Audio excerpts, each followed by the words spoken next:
ماں ان کی بوڑھی تھی، نہ چل سکتی تھی، جس کی وجہ سے وہ بھی مدد کو نہ جا سکی۔ وہ روتی رہی اپنے گھر میں، لیکن کوئی آگے نہ آیا، کوئی ان کی مدد کو نہیں پہنچا۔ وہ تینوں درندے ان دونوں کو محل کے اندر لے گئے اور محل کا دروازہ بند کر دیا۔ وہ خوب چیختی رہیں، واسطے دیتی رہیں، لیکن ان تینوں نے ان دونوں بہنوں کی ایک نہ سنی۔ وہ تینوں محل میں ان دونوں کو ایک کمرے میں لے گئے اور کمرے کا دروازہ بھی بند کر دیا۔ دونوں کے ہاتھ باندھ دیے بری طرح، جس سے وہ دونوں بہنیں بالکل بے بس ہو گئیں۔ منہ پر کوئی پٹی نہ باندھی، کیونکہ ان کو معلوم تھا کہ یہاں پر ان دونوں کی مدد کو کوئی نہیں آ سکے گا۔ وہ تینوں اس وقت درندے بن چکے تھے، جس طرح جب کتے گوشت کا ٹکڑا دیکھتے ہیں تو ان کے منہ سے رال ٹپکنا شروع ہو جاتی ہے۔ یہ تینوں بھی اسی وقت کتوں جیسا رویہ رکھا ان دونوں بہنوں کے لیے۔ پھر ان تینوں نے آگے بڑھ کر رانی اور نور کے ساتھ زیادتی کرنا شروع کر دی۔ وہ دونوں بہنیں درد سے چلاتی نہیں، لیکن ان کی روح تک کو ڈر نہ لگا اور وہ اپنا کام کرتے رہے۔ یہ زیادتی دیر رات تک چلتی رہی۔ پھر رات کے آخری حصے میں ان تینوں نے ایک دوسرے سے کہا، اب ان کو قتل کرنا ہوگا۔ وسیم کہنے لگا، ان کو قتل کر کے یہیں کمرے میں پھینک دیتے ہیں، کسی کے پاس کوئی ثبوت نہیں ہوگا، کمرے کو باہر سے لاک کر دیتے ہیں۔ پھر اکرام اور سفیان نے پہلے رانی کو پکڑا اور وسیم نے چاقو نکالا اور رانی کی گردن پر پھیرنا شروع کر دیا۔ جس طرح قربانی کے جانور کی گردن پر چھری پھیری جاتی ہے، اس طرح نور یہ سب کچھ منظر دیکھ کر درد سے چیختی رہی، اور رانی درد سے تڑپ رہی تھی اور مر رہی تھی، اور وہ تینوں ہنس رہے تھے، اور رانی اب اپنی جان سے جا چکی تھی۔ اب ان دونوں نے نور کو پکڑا، اس کے پاؤں باندھے اور نور کے منہ پر تھپڑ مارے۔ تینوں نے زور زور سے درد سے چیختی رہی نور بھی، لیکن اس کو بھی نہیں چھوڑا۔ پھر ان دونوں نے اس کو بھی پکڑا اور وسیم نے اس کے گلے پر بھی چاقو پھیر دیا، اور دونوں بہنیں وہیں موت کی نظر ہو گئیں۔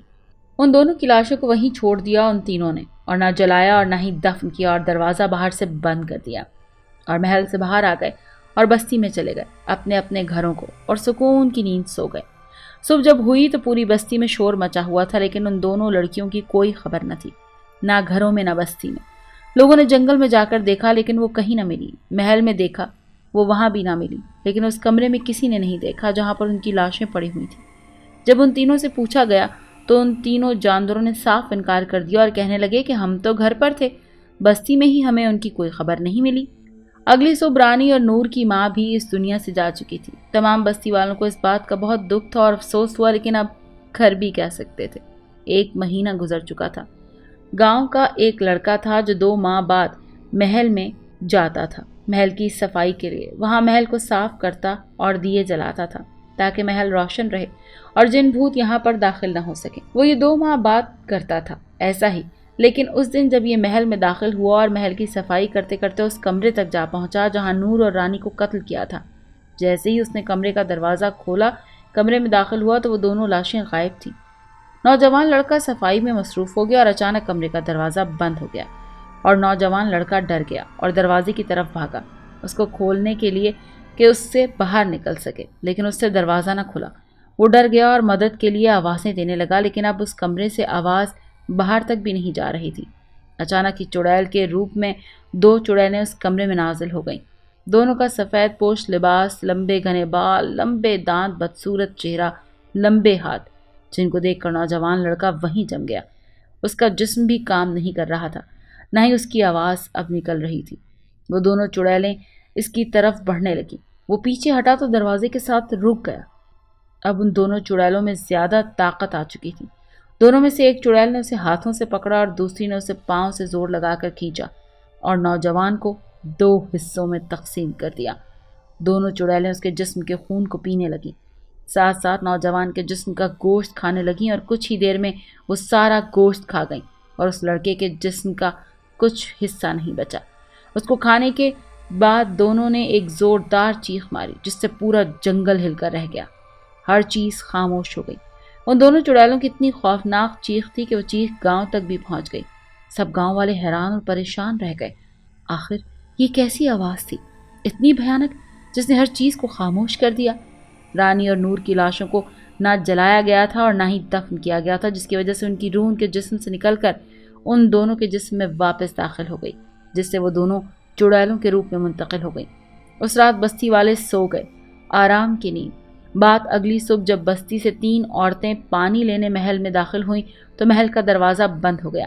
وہ دونوں چڑیلیں پھر ان تینوں عورتوں کے سامنے آ گئیں اور ان عورتوں کو رانی نے پکڑا اور اس کا سر کنویں کی دیوار سے مارا، جس سے سارا سر اس کا ضائع ہو گیا اور وہ وہیں ختم ہو گئی۔ دوسری عورت کو نور اپنے ہاتھ لمبے کر کے پکڑنے ہی لگی تھی گردن سے اور اس کی گردن توڑ دی۔ وہ دوسری عورت بھی وہیں دم توڑ گئی اور مر گئی۔ تیسری عورت چیخ رہی تھی، زور زور سے مدد کے لیے پکارنے لگی۔ رانی اس کے پاس گئی، اس کے بہت قریب، تو وہ عورت خوف سے ہی دم توڑ گئی اور وہیں مر گئی۔ رانی اور نور جو کہ اب چڑیلیں بن چکی، تو کیونکہ ان کو قتل کیا گیا اس محل میں، وہ اب جس کو بھی قتل کر سکتی اس محل میں ہی قتل کر سکتی تھی۔ محل سے باہر وہ کسی کو قتل نہیں کر سکتی تھی۔ بستی والوں کو خبر ہوئی، وہ جو 3 عورتیں پانی لینے گئی تھیں اب تک واپس نہیں لوٹی، تو 3-4 مرد ان کو تلاش کرتے ہوئے وہاں تک پہنچے۔ آخر وہ کہاں رہ گئی ہیں؟ وہ جب محل میں داخل ہوئے تو دیکھا وہاں لاشیں پڑی ہوئی تھیں 3 عورتوں کی، اور ہر جگہ خون ہی خون۔ ان مردوں کو کچھ سمجھ نہیں آیا، گھبرا گئے اور بستی کی طرف بھاگنے لگے تو محل کا دروازہ واپس بند ہو گیا اور وہ تمام مرد بھی اندر ہی رہ گئے۔ وہ سمجھ گئے کہ یہاں ضرور کچھ ہے، کوئی تو ہے، اس نے ان تینوں کو قتل کیا ہوگا۔ ابھی یہیں سوچ رہے تھے کہ دونوں چڑیلیں وہاں آ پہنچی۔ ان کو دیکھ کر ایک کمزور دل کا مرد جو وہیں بے ہوش ہو گیا۔ باقی مردوں کی آنکھیں باہر آ گئیں ان چڑیلوں کو دیکھ کر۔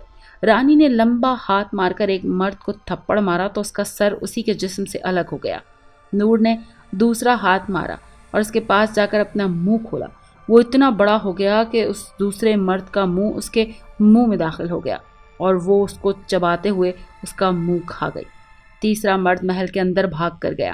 وہ دونوں ایک دم غائب ہو کر محل میں پہنچ گئیں اور ایک زوردار آواز آئی اس مرد کی، اس کو بھی قتل کر دیا گیا اور وہ دونوں اندر ہی غائب ہو گئی۔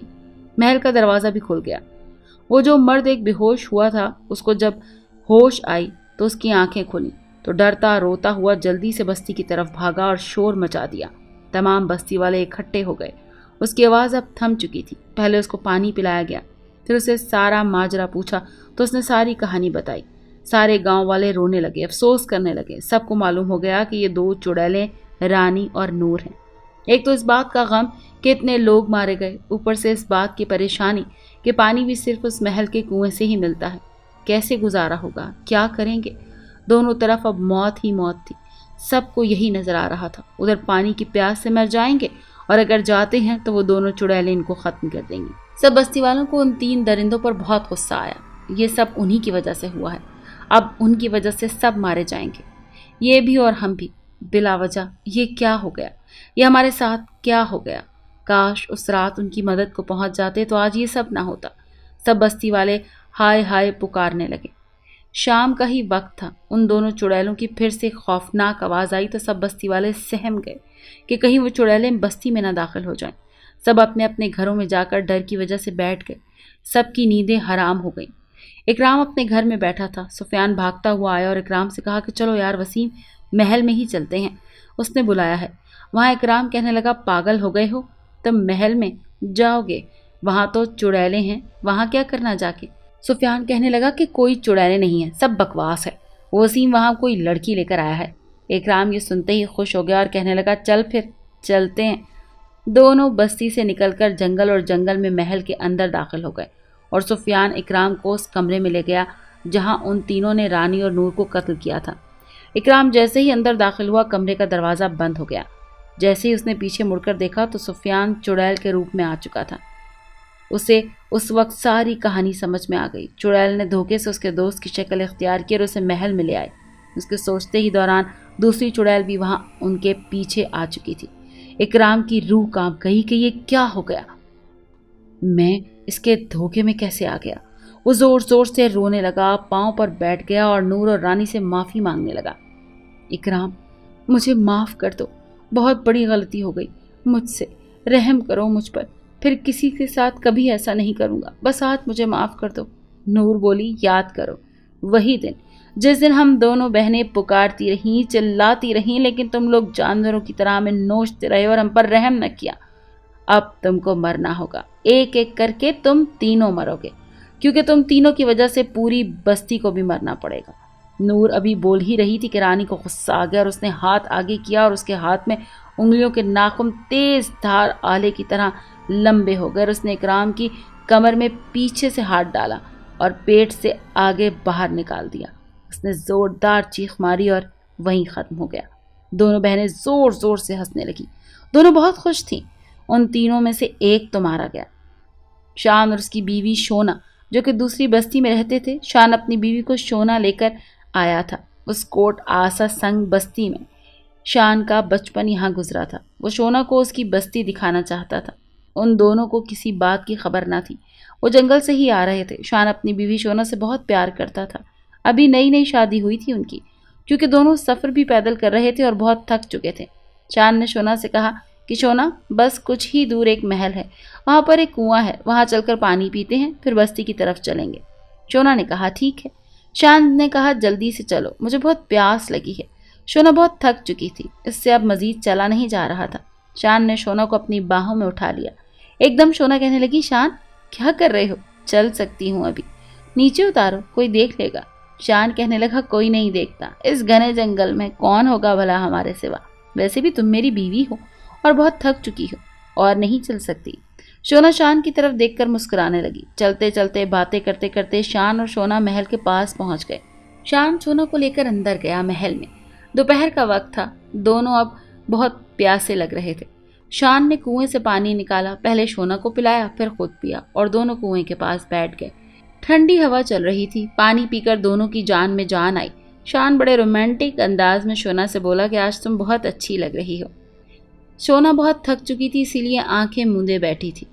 ایک دم شان کو جھٹکا لگا اور وہ پیچھے کی طرف گرا اور شونا کے پیچھے سے دو چڑیلیں نمودار ہوئیں۔ شونا زور سے چیخی، شان بھی گھبرا گیا، دیکھتا رہ گیا کہ یہ سب کیا بلا ہے۔ شونا شونا پکارنے لگا اور ادھر سے شونا شان شان پکارنے لگی۔ چھوڑو مجھے، چھوڑ دو۔ ادھر سے شان پکار رہا تھا، چھوڑ دو میری شونا کو۔ وہ دونوں ہنستی اور شونا کو آسمان پر گھمانے لگی۔ دونوں چڑیلوں نے شونا کو دونوں بازوں سے پکڑا ہوا تھا۔ دونوں زور لگا کر ایک دوسرے کی طرف کھینچ رہی تھی۔ شان سے تو حصوں میں سے شانوں دونوں حصے الگ کر بیٹھی۔ زمین پر خون ہی خون تھا۔ شان صرف دیکھتا رہ گیا، جیسے وہ مردہ بن چکا ہو۔ جیسے ہی دونوں چڑیلیں شان کی طرف بڑھیں اس کو مارنے کے لیے، تو پاس آتے ہی ایک کرنٹ لگا اور وہ دور جا کر گری، کیونکہ شان کے گلے میں ایک تعویذ تھا جس کی وجہ سے کوئی طاقتور چڑیل اس کے پاس نہیں پھٹک سکتی تھی اور وہ اس کا کچھ نہیں کر سکتی تھی۔ وہ دونوں وہاں سے غائب ہو گئیں۔ شان ابھی تک صدمے میں تھا۔ کچھ وقت گزرنے کے بعد جب کچھ سنبھلا تو بستی کی طرف چل پڑا۔ بستی پہنچتے ہی بستی والوں نے اس کو دیکھا، اس کے پاس آئے۔ وہ سمجھ گئے کہ اس کے ساتھ ضرور کچھ برا ہوا ہے۔ شان نے ساری صورتحال بستی والوں کو بتائی اور بستی والوں نے بھی سارا واقعہ شان کو بتایا جو کچھ ہوا تھا۔ شان کہنے لگا کہ اگر یہ سب ان تینوں کی وجہ سے ہوا ہے تو وہ دونوں چڑیلیں معصوم لوگوں کی جانیں کیوں لے رہی ہیں، اور آج میری شونا بھی بے موت ماری گئی۔ شان کی آنکھوں سے آنسو نکل آئے۔ ایک بزرگ بولا، بیٹا، غلطی دراصل ہم بستی والوں کی بھی ہے۔ جس دن ان کی موت ہوئی ہم ان کی مدد کرنے نہ پہنچے، جس کی وجہ سے وہ دونوں بستی والوں سے بھی بدلہ لے رہی ہیں۔ شان ایک طرف کھڑا ہوا تھا اور زوردار آواز میں بولا، بہت افسوس کی بات ہے، ان کے ساتھ زیادتی ہوتی رہی اور آپ سب کو اس بات کی خبر بھی تھی، لیکن کوئی بھی مدد کے لیے نہیں پہنچا۔ آپ لوگ صرف گھروں میں بیٹھ گئے عورتوں کی طرح۔ تم سب کی وجہ سے دو معصوم لڑکیوں کے ساتھ زیادتی کر کے ان کو قتل کر دیا گیا، جس کی وجہ سے آج میری شونا بھی اس موت کے چنگل میں پھنس کر مجھ سے ہمیشہ کے لیے دور ہو گئی ہے۔ سب بستی والے خاموش ہو گئے اور خود پر بہت افسوس کرنے لگے۔ ایک بوڑھی عورت بولی، بیٹا، ہماری مدد کرو، بوڑھے سب پیاس سے مر رہے ہیں میرے بچے، بستی میں پانی بھی نہیں ہے، پانی صرف محل سے لیا جاتا ہے، لیکن جو کوئی بھی محل میں داخل ہوتا ہے وہ واپس نہیں آتا، وہ مارا جاتا ہے، مہربانی کرو، ہماری مدد کرو۔ شان یہ سن کر حیران اور پریشان ہو گیا اور سوچنے لگا کہ اب کیا کیا جائے، جیسے کیسے ان دونوں چڑیلوں کو ختم کیا جائے۔ ساری رات اسی سوچ میں شان کی گزر گئی، لیکن کوئی حل نظر نہیں آ رہا تھا، کیونکہ وہ دو چڑیلیں تھیں اور شان ایک عام انسان تھا۔ چڑیلوں کے پاس طاقت بھی شان سے کہیں زیادہ تھی۔ شان کے دماغ میں ایک ترکیب آئی۔ اسے معلوم ہو گیا تھا بستی والوں کی جان سے پہلے وہ ان دونوں جانوروں کی جان لینا چاہتے ہیں۔ اب مجھے ہی کچھ کرنا ہوگا۔ شام کا وقت تھا۔ شان جنگل میں گیا اور لکڑی اکٹھی کی اور پتے سوکھے اکٹھے کیے، ان کا ڈھیر لگایا اور ان کے اوپر دو مجسمے کھڑے کر دیے اور ان کے چہروں پر کپڑا رکھ دیا جس سے چہرے چھپ گئے۔ شان محل میں گیا اور دونوں چڑیلوں کو پکارا۔ وہ سامنے حاضر ہوئی۔ رانی بولی، اے انسان، کیوں اپنی موت کو خود دعوت دے رہا ہے؟ شان بولا، بس بستی والوں کو چھوڑ دو، اس محل سے اور اس جنگل سے چلی جاؤ۔ رانی بولی، کسی کو نہیں چھوڑ سکتے، ان لوگوں نے ہماری مدد نہیں کی، اگر اس دن یہ بستی والے مدد کو آ جاتے تو یہ سب کچھ نہ ہوتا۔ شان کہنے لگا، ٹھیک ہے، ان سے غلطی ہو گئی، ان کی سزا سب بستی والوں کو تم نے دے دی۔ نور بولی، ایک شرط پر چھوڑ سکتے ہیں سب کو، اگر تم ان دونوں جانداروں کو ہمارے سامنے لے آؤ جن کی وجہ سے یہ سب کچھ ہوا ہے۔ شان کی ترکیب کام کر گئی۔ شان بولا، وہ یہاں نہیں آ سکتے، کسی بھی حال میں وہ جنگل میں ہیں، تم کو یہاں سے باہر آنا ہوگا، کیونکہ ان کو معلوم ہے محل میں چڑیلیں ہیں۔ نور اور رانی بہت خوش ہو گئیں۔ شان کو بولا، ان دونوں نے ہمیں لے چلو ان کے پاس۔ شان ان کو جنگل میں لے گیا جہاں اس نے وہ 2 مجسمے کھڑے کیے ہوئے تھے۔ شان بولا، جاؤ اور لے لو اپنی موت کا بدلہ۔ شان بھی مجسموں کے پاس تھا۔ جیسے ہی رانی ان کے پاس گئی، شان کے ہاتھ میں 2 پتھر تھے، ان کو رگڑا تو آگ پتوں میں لگ کر لکڑیوں میں لگی اور رانی اس میں جلنے لگی اور چیخیں مارنے لگی۔ نور سے یہ برداشت نہ ہوا، وہ اپنی بہن کو بچانے کے لیے آگے ہوئی اور آگ میں کود گئی اور دونوں بہنیں جل کر راکھ ہو گئی۔ شان بستی میں گیا اور بستی والوں کو سارا واقعہ سنایا۔ سب بستی والے خوش ہو گئے اور شان کو دعائیں دینے لگے۔ شان نے سب کو خاموش کرا دیا، سب چپ ہو جاؤ، خوشیاں نہ مناؤ، انصاف بہت ضروری چیز ہے جو سب کو ملنا چاہیے، وہ مر چکا ہو یا زندہ ہو، وہ انسان ہو یا کوئی اور۔ انصاف اور حق، یہ 2 چیزیں ہیں معاشرے میں بہت ضروری، اگر یہ 2 چیزیں ٹھیک ہو جائیں تو ہر معاشرہ امن سے زندگی بسر کرے۔ پھر فیصلہ کیا گیا۔ بستی والے سفیان اور وسیم کو پکڑ کر بستی کے میدان میں لے گئے، ان کے ہاتھ پاؤں باندھ دیے۔ بستی والوں نے ایک گول دائرہ بنایا اور ہاتھوں میں پتھر لیے اور وسیم اور اکرم کو مارنے لگے۔ مارتے رہے جب تک وہ تڑپ تڑپ کر مر نہیں گئے۔ جیسے ہی ان دونوں کو موت ہوئی، بستی والوں نے دیکھا کہ جنگل سے 2 روحیں سفید پوشاک میں آسمان کی طرف جا رہی تھی۔ نور اور رانی کی روحیں مقت ہو چکی تھیں۔ بستی والے امن سے بستی میں رہنے لگے اور شان واپس اپنی ہی بستی کی طرف چلا۔